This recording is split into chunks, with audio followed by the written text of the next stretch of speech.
Hey, what is up, everybody? This is Stevie Breach coming to you here today. I'm driving home on a good day of work. Somewhere in the middle of the night, Demolition was added to the WWE website under alumni selection. Axe and Smash, I will tell you this straight up before we even get started. Axe and Smash are my favorite wrestling tag team of all time. I loved them through the 80s until the early 90s.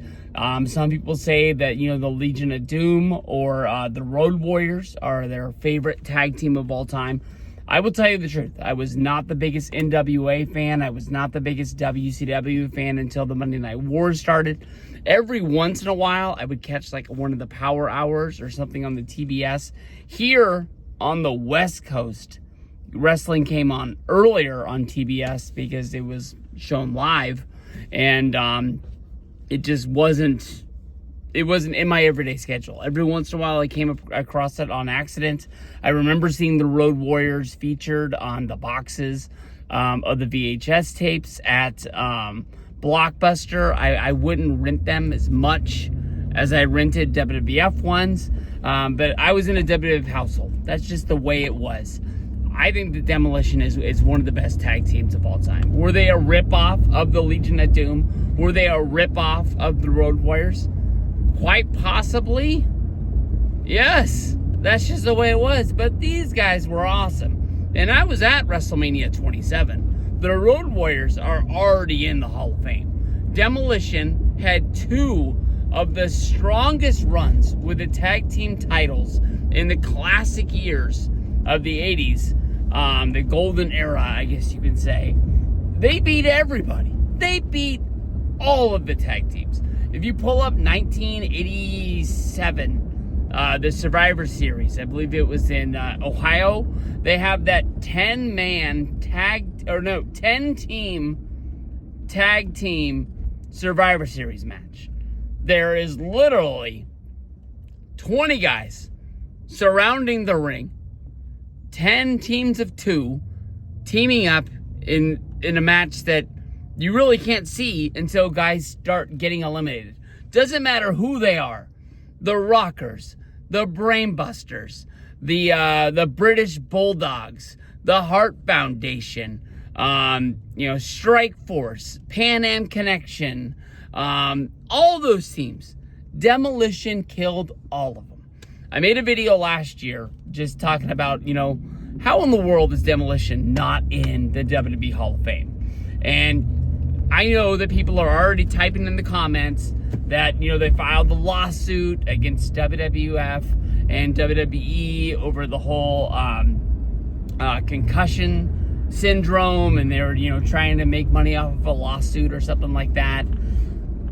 Demolition, they were in a video game. Demolition, they got Jax figures. I believe they never got Mattel figures yet. But I believe, I have been saying for about a year now, this is not Vince McMahon's WWE anymore. This is not the same company. I believe that walls are coming down. Demolition, quite possibly one of the biggest names in my book, not in the Hall of Fame. There's still guys out there, like Sid, who just passed away last year. A guy who held WCW gold as well as WWF gold, who's a singles competitor. But I think in my mind, one of the biggest missing holes from my era of watching wrestling is Demolition. Demolition, the only way to put it, they beat everybody. And they didn't just beat people, they destroyed people. And yeah, they probably stole it from the Freebirds, but they changed the game. As Bill Eadie was getting older and not wanting to work as many dates and things like that, but they wanted to keep Demolition getting stronger, they just added a third member to the group. They just get younger overnight. They add Brian Adams, Crush, going to Crush, before then, as just the third member of Demolition. And they just, start going on strong in those early 90 days. But, Demolition,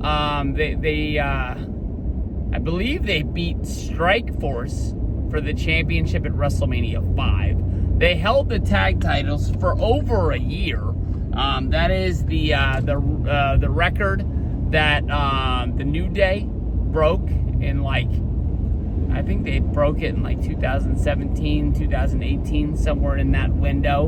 And they made a big deal about them holding the belts longer than anybody on the roster. But I'll tell you this much. When Demolition was killing teams, back in the day, those days meant something. I mean, they had team after team from, Arn and Tully, the Brain Busters, Shawn Michaels and Marty Jannetty of the Rockers. I think that they're kind of remembered stronger than they were. I don't really think of the Rockers as like a jobber tag team, but they would not be high on the top 10 rankings of the tag team division back in the day. But you got Jim the Anvil Neidhart, Bret the Hitman Hart, the Hart Foundation, the Nasty Boys, the Road Warriors come in as the Legion of Doom in 1990 to 1991. They make the jump over, and I mean, like, Demolition beat everybody. They always mattered. Even when they lost the gold to the Colossal Connection, Andre the Giant, and Haku, they were able to get the belt back and go on another run after that. I'm hoping that this is them finally breaking down the wall. They have done, just basically every single signing, giving back to wrestling fans. I mean, I know that they're, not probably, making tons of money without having the Mattel money rolling in. But last year, they had the Big Rubber Guys come out. I believe they had the little guys that come in the Pro Wrestling Crate. I know that they had a 2-pack of those guys come out. And these guys have just been doing signing after signing, making it big time. But, being able to add WWE Hall of Famers finally to their resume, they really, really deserve it. I've talked about it 1,000 times. I've seen them at convention after convention and never went and got a picture with them because they look old and they're face paint. Now here we are. I'm old. I don't get to wear face paint in my picture. And I got huge regrets that I don't have a picture with Demolition, one of my favorite tag teams of all time. This year, WrestleCon, it's going down. Hopefully, they're going into the Hall of Fame. It's going to make them even bigger, even more popular. But I can't wait for this. I think this is going to be awesome. Whoever gets to join this next class for the Hall of Fame, I think it's going to be big. I know I've already made videos.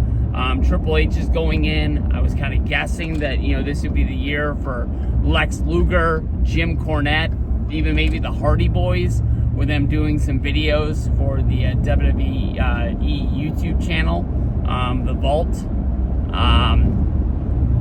They have the working relationship between TNA and WWE, which could help out that situation. But in my mind, the Hardys, they're going to be there, and they're still going to be wrestling.